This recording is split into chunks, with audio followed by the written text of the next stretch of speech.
Afternoon students English with SS चैनेले सकलके welcome myself Sushant sir स्टूडेंटদের রিকোয়েস্টে বেসিক ইংলিশের আরেকটি ক্লাস নিয়ে আসলাম। তো আজকে টপিকটা দেখো good versus well, beside versus besides. প্রথমে গুড ভার্সেস ওয়েলটা দেখো, ইট ইজ অ্যান অ্যাডজেক্টিভ। তো সেন্টেন্সে গুড একটি অ্যাডজেক্টিভ হিসাবে কাজ করে। Well it is an adverb, সেন্টেন্সে ওয়েল অ্যাডভার্ব হিসাবে কাজ করে। এক্সাম্পলের মাধ্যমে বুঝিয়ে দিচ্ছি। Tania is a good girl, Tania হলো একটি ভালো মেয়ে। তো গার্ল এখানে নো ডাউট নাউন, তো নাউন সম্বন্ধে ইনফরমেশন কে দিচ্ছে? গুড, এই জন্য গুড শব্দটি এখানে অ্যাডজেক্টিভ। দ্বিতীয় এক্সাম্পল দেখো, Tania speaks English well, Tania ভালোভাবে ইংরেজিতে কথা বলে। কিভাবে কথা বলে? ভালোভাবে।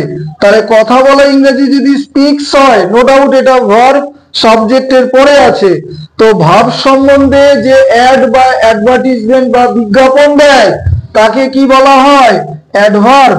তো ওয়েল শব্দটি এখানে অ্যাডভার্ব। আমার ডান দিকে চলে যাও, বিসাইড ভার্সেস বিসাইডস। তো বিসাইড মিন্স বাই বা নিয়ার, মানে নিকটে বা কাছাকাছি। আর বিসাইডস মিন্স উইদাউট বা এক্সেপ্ট, মানে বাংলা মানে ব্যতীত বা এছাড়া তাছাড়া। আরো একটু তথ্য দিয়েছি দেখো, বিসাইড হচ্ছে রেফার্স টু পজিশন, বিসাইড অবস্থান বোঝায়। আর besides refers to in addition, besides হচ্ছে এছাড়া বা তাছাড়া বোঝায়, মানে আরো কিছু, এরকম সেন্স। এক্সাম্পলের মাধ্যমে বিষয়টা বুঝে নাও। রবিন অলওয়েজ সিটস, রবিন সর্বদাই বসে। কোথায় বসে? Beside me in the class, ক্লাসে আমার পাশে। তাহলে আমার পাশে, এখানে তাহলে বিসাইড মানে পাশে বা নিকটে বোঝাচ্ছে।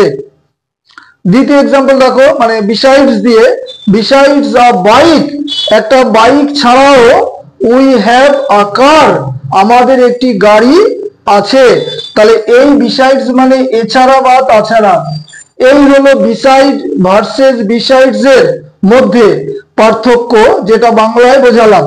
তো ক্লাসের শেষে সবাই প্রতিদিনই একটা করে হোমওয়ার্ক দেই। তো আজকে ব্ল্যাঙ্কস সাজিয়েছি, সিজিএল পরীক্ষায় দেওয়া ব্ল্যাঙ্কসটা। He was to dash to make a statement before the boss, মানে তোমরা বুঝে নেবে শাই, টায়ার্ড, টিমিড, ব্রেভ। এই হচ্ছে চারটে অপশন। তো পুরো ক্লাসটা বাংলায় বোঝালাম, স্কিপ করে যাবে না কেউ। এবং প্রত্যেকের কাছে সাবস্ক্রাইব বা লাইকস অবশ্যই আশা করতে পারি। ক্লাস শেষ করছি। Have a good night.